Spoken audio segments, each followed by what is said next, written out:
Love Safari, Lost in the Jungle. A not-so-quiet journey. Claire Anderson had never been an adventurous person. Her idea of perfect vacation included a luxury hotel, an infinity pool, and cocktails served in coconuts. So when her sister convinced her to join an African safari, Claire knew it was a mistake. It's going to be amazing, Claire, her sister insisted. Beautiful scenery, exotic animals, and who knows, maybe you'll even find love. Claire snorted.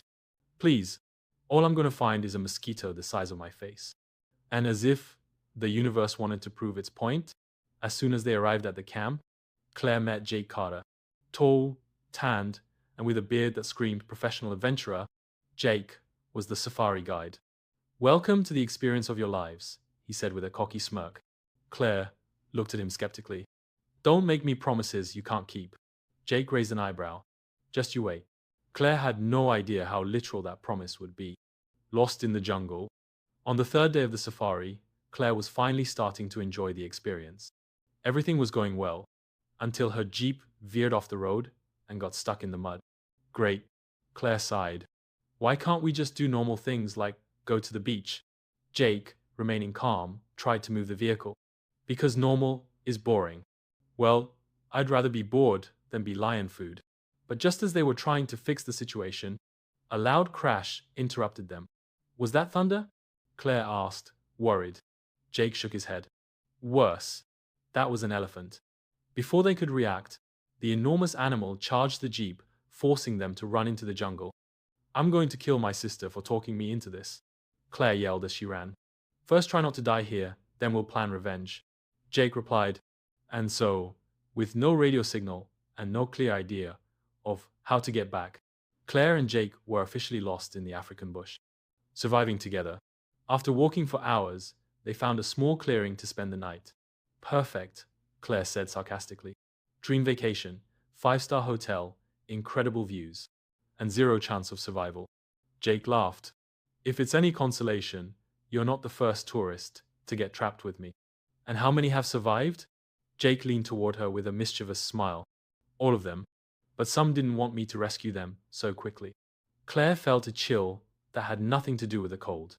How convenient, she murmured, crossing her arms. That night, under a starry sky and with the sound of the jungle all around her, Claire realized something unsettling. Not only was she starting to enjoy the adventure, but she was also starting to like Jake. Love in adversity.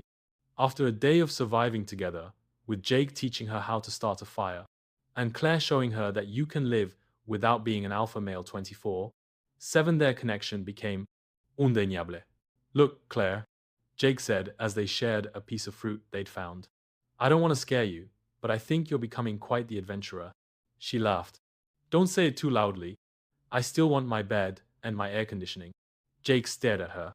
Maybe the problem wasn't the adventure, but who you were having it with before. Claire felt the air thicken. Was it possible that someone like him was actually interested in her? But before she could answer, a noise interrupted them.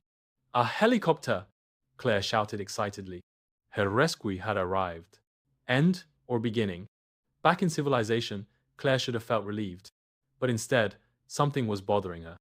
She glanced at Jake, who was waving goodbye to the rescue team with his usual carefree attitude. So, I guess this is goodbye, Claire said in a forced tone. Jake looked at her with a half smile. That depends. Depends on what? He leaned a little closer. On whether you'd ever dare to do anything outside your comfort zone again. Claire took a deep breath.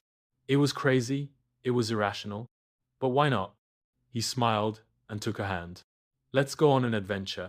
And with that, Claire discovered that sometimes the best love stories begin when you're lost in the right place. The end. Subscribe and comment.